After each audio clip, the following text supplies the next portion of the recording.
بسم اللہ الرحمن الرحیم۔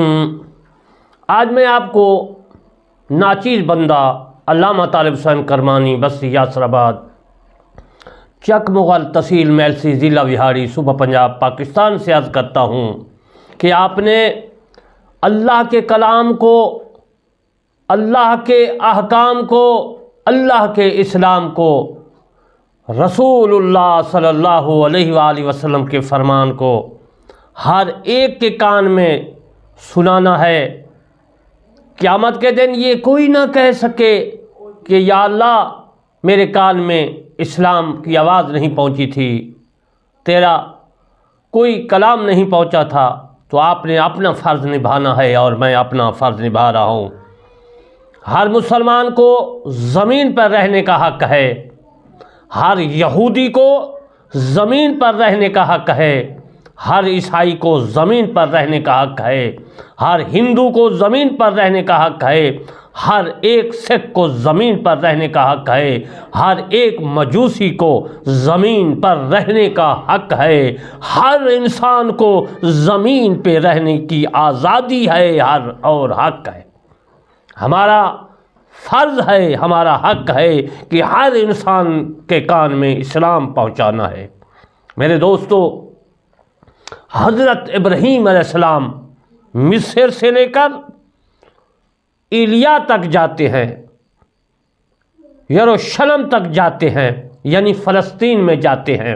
تو میں حضرت ابراہیم علیہ السلام کا ہجرت کا واقعہ آپ کی خدمت میں عرض کرتا ہوں۔ یہی واقعہ حضرت ابراہیم علیہ السلام کا مصر سے لے کر فلسطین تک میں اپنی تفسیر اللہ تبارک و تعالیٰ کے کلام کی، قرآن کی لکھ رہا ہوں، جس کا نام ہے تفسیر کرمانی۔ اس سے پہلی جلد سے آپ کو روشناس کرا رہا ہوں۔ ابن خلدون تاریخ اسلام اور حضرت ابن جریر رحمۃ اللہ علیہ کی تاریخ طبری سے بھی روشناس کروں گا، اور باقی تواریخ سے بھی آپ کو حوالے دیتا رہوں گا اور دیتا جاؤں گا۔ میرے دوستو، جب حضرت ابراہیم علیہ السلام مصر سے فلسطین کو جاتے ہیں تو کہا جاتا ہے کہ جب ہاجرہ بی بی رضی اللہ تعالی عنہ کے ہاں بیٹا پیدا ہوا تو بی بی سارہ رضی اللہ تعالی عنہ کو تبھی حزن و ملال ہوا کہ ان کی اولاد نہیں ہے۔ حضرت ابراہیم علیہ السلام جو تھے مصر سے آپ چلے گئے، وہ فرشتہ بھی آپ کے پاس آیا جس نے فرعون کے شر سے بچنے میں، فرعون سے مراد یہ نہیں آپ سمجھنا کہ مصر میں جو موسیٰ کلیم کے وقت فرعون تھا، مصر کا جو بادشاہ بنتا اس کو مصری زبان میں، اس کے موجودہ وقت کی زبان میں فرعون کہتے تھے۔ یہ حضرت ابراہیم علیہ السلام کے وقت جو بادشاہ تھا اس کا نام بھی فرعون تھا، اور اسی طرح یہ فرعون چلتے آئے، اور موسیٰ کلیم کے وقت جو بادشاہ اس کا نام بھی فرعون تھا۔ جو بادشاہ بنتا اس کو فرعون کہتے، نام جو بھی ہوتا وہ نام نہیں لیتے، فرعون بولتے۔ آپ سمجھ گئے میری بات۔ اس بادشاہ کی شر سے، یعنی فرعون کے شر سے بچنے میں آپ کی مدد کی تھی فرشتے نے، جہاں تک کہ آپ ملک شام میں فلسطین کے مقام پر اترے۔ آپ کو عرض کرتا چلوں، جو فلسطین ہے اس وقت یہ شام کے ملک میں تھا، اور فلسطین جگہ تھی، شہر تھا، اس میں آپ اترے، آپ بیٹھے۔ حضرت ابراہیم علیہ السلام کو تاج نبوت فلسطین میں اللہ تبارک و تعالیٰ، یعنی نبوت حضرت ابراہیم علیہ السلام کو تاج نبوت کا اللہ تبارک و تعالیٰ نے جو سر پر رکھا، نبوت دی، وہ فلسطین میں رکھی۔ اس لیے فلسطین انبیاؤں کی جگہ ہے۔ اب تو اسرائیل جو موجودہ میں ویڈیو بنا رہا ہوں کہ فلسطین پر جو جتنے تشدد ہو رہے ہیں، جتنے بم پھینکے جا رہے ہیں اسرائیل نے، 2023 کی بات کر رہا ہوں، آج 16 تاریخ ہے، 11واں مہینہ ہے، تو میرے دوستو بہت فلسطینوں پر جو ہے ظلم ہو رہا ہے۔ ہم مسلمان دعا کرتے ہیں کہ اللہ تبارک و تعالی فلسطینوں پر رحم و کرم کرے، امن کی جگہ ہے انبیاء کی، امن جو ہے وہاں رہے۔ میرے دوستو، حضرت ابراہیم علیہ السلام فلسطین مصر سے فلسطین جو ہے جاتے ہیں، ہجرت کرتے ہیں۔ یہ جو فلسطین ہے یہ شام کا علاقہ تھا، جس طرح میں نے پہلے عرض کیا۔ حضرت لوط علیہ السلام موتفا کے مقام پر اترے، یعنی آپ کٹھے ہجرت کی، جو کہ وہاں سے 1 دن اور 1 رات کی مسافت پر یا اس سے بھی جو ہے کم تھا۔ اس مقام پر اللہ تعالیٰ نے حضرت ابراہیم علیہ السلام کو تاج نبوت پہنایا، یعنی نبوت آپ کو ملی۔ حضرت ابراہیم علیہ السلام نے وہاں پر ایک کنواں کھودا، مسجد بنائی۔ انبیاء کا کام ہے کہ جہاں آپ ٹھہرتے ہیں مسجد بناتے ہیں کنواں پانی کے لیے، تو مسلمان بھی جہاں رہتے ہیں بستیوں میں مسجد ضرور بناتے ہیں۔ اور ہر جو ہے انسان، کوئی سکھ ہے، کوئی ہندو ہے، کوئی یہودی عیسائی ہے، وہ اپنی اپنی، جو ہندو ہے وہ مندر بناتا ہے، عیسائی ہے چرچ بناتا ہے۔ اسی طرح جو ہے ہر آدمی جو ہے اپنی اپنی عبادت کرنے کی جگہ بناتا ہے۔ میں عرض کر رہا تھا کہ حضرت ابراہیم علیہ السلام جو تھے انہوں نے کنواں بھی کھودا اور مسجد بھی بنائی، اور وہاں جو ہے رہے، اور پانی بھی ٹھنڈا تھا، میٹھا تھا، اور آپ کی بکریاں بھی تھیں وہ بھی پانی پیتی تھیں۔ تو اس کے بعد پھر جو ہے حضرت ابراہیم علیہ السلام جو ہے وہاں سے قط روانہ ہو گیا۔ قط ایک مقام ہے، میں آگے آپ کی خدمت میں عرض کروں گا۔ حضرت ابراہیم علیہ السلام کچھ عرصہ وہاں رہے، پھر وہاں کے لوگوں نے آپ کو تکلیف پہنچائی، تنگ کیا، جس کی وجہ سے آپ وہاں سے جو ہے ہجرت کر کے رملہ اور ایلیا کی درمیانی علاقے قط میں پہنچ گئے، اس کا نام تھا قط۔ پھر آپ کو یہ مسئلہ بتاتا جاؤں، رملہ اور ایلیا کے درمیانی ایک علاقہ تھا، اس کا نام قط تھا، ان میں حضرت ابراہیم علیہ السلام ٹھہرے۔ جب آپ وہاں سے چلے تو کنویں کا پانی بھی خشک ہو گیا۔ یہ حال دیکھ کر اس وقت کے جو لوگ تھے، جن لوگوں سے آپ تنگ آ گئے تھے، اس بستی والے آپ کے پیچھے آئے، ندامت کا اظہار کیا اور معافی مانگی، اور کہا کہ ہم اپنے ہاں سے ایک نیک اور متقی شخص کو نکال بیٹھے۔ آپ متقی تھے، حضرت ابراہیم علیہ السلام کو عرض کیا آپ نیک تھے، ہم اپنی غلطی سے آپ کو وہاں سے ہجرت کرنی پڑی، تو آپ واپس آ جائیں۔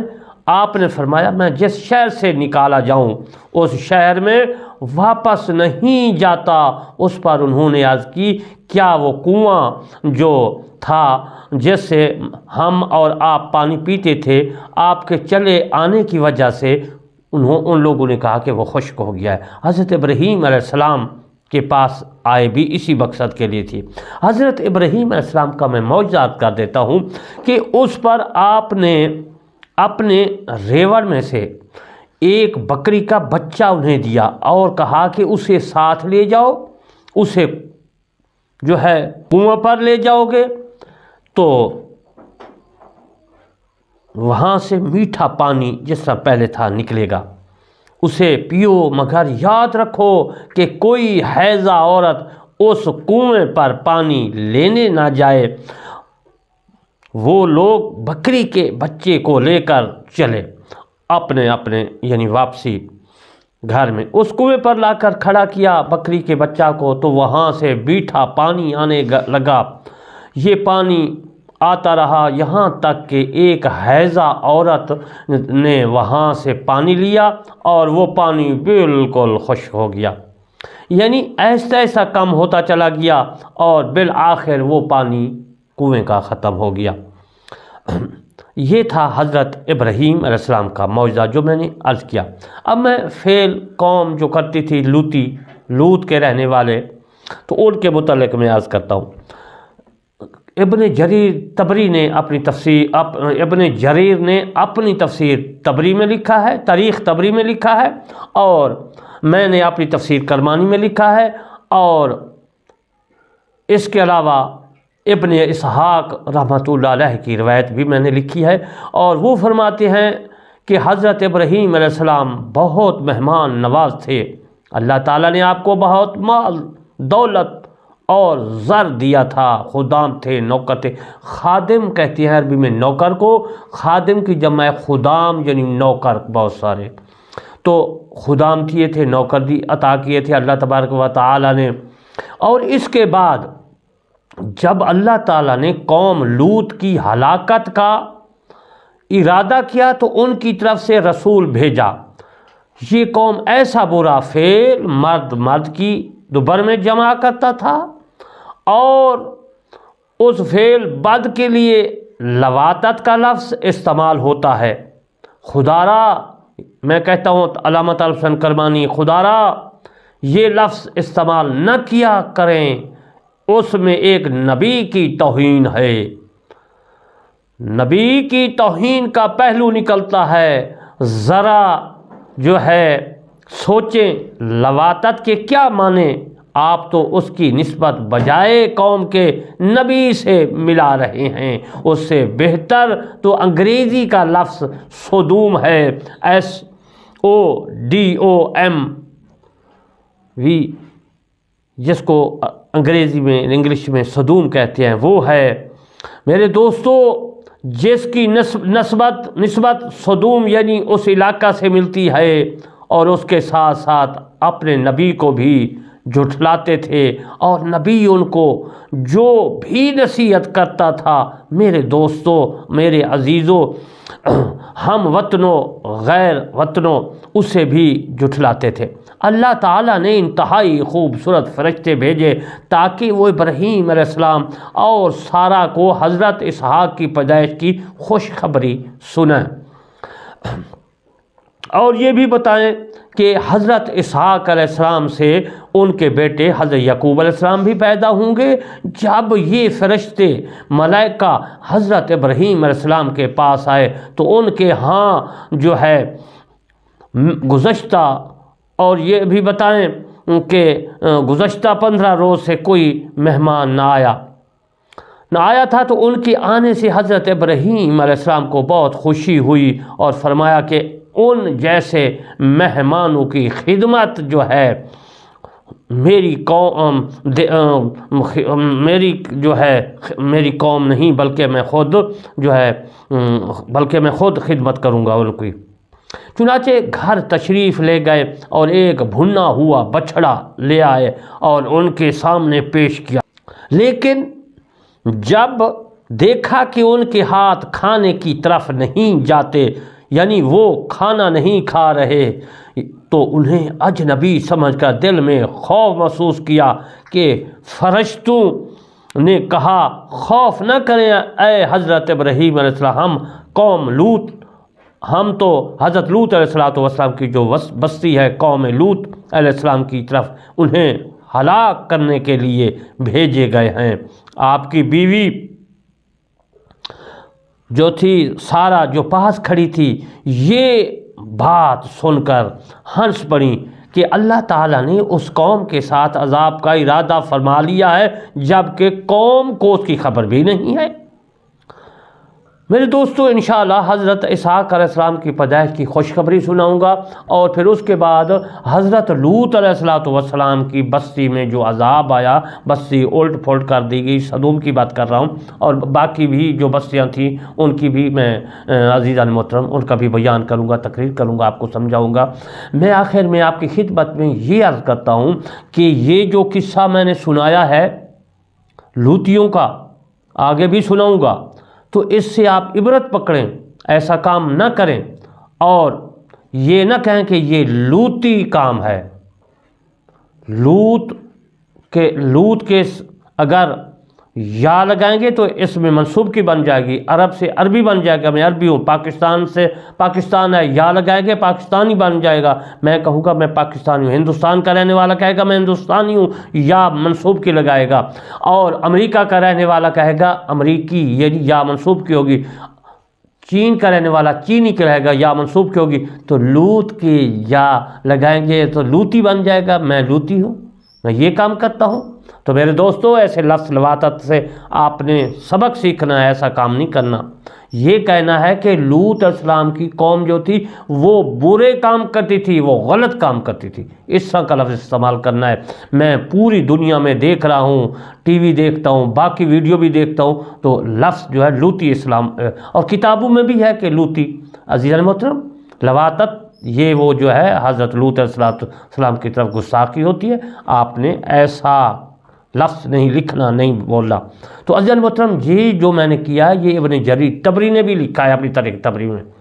تو میں دعا کرتا ہوں اللہ تبارک و تعالی ہم تمام مسلمانوں کو قرآن مجید پڑھنے، سننے اور اس پر عمل کرنے کی توفیق عطا فرمائے۔ جو اسلام نہیں لے آئے، اللہ تبارک و تعالی ان کو ہدایت دے، اہدنا الصراط المستقیم صراط الذین انعمت علیہم پر چلنے کی توفیق عطا فرمائے، سیدھے راستے پر چلنے کی توفیق عطا فرمائے۔ آمین ثم آمین، وما علینا الا البلاغ المبین۔